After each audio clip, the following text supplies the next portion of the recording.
সামনেই 15th অগস্টের ছুটি, আর 16th কোনো রকমে একটা ছুটি ম্যানেজ করতে পারলেই আমাদের মতন যাদের পায়ের তলায় সর্ষে তারা টুক করে বেরিয়ে পড়তে পারো কোনো অজানার উদ্দেশ্যে।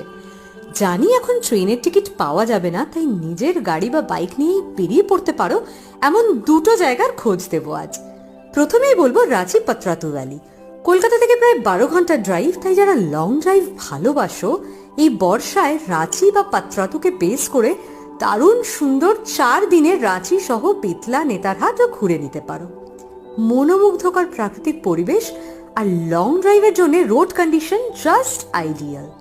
এরপর বলবো আরেকটা ডেস্টিনেশন ওড়িশার চিল্কা।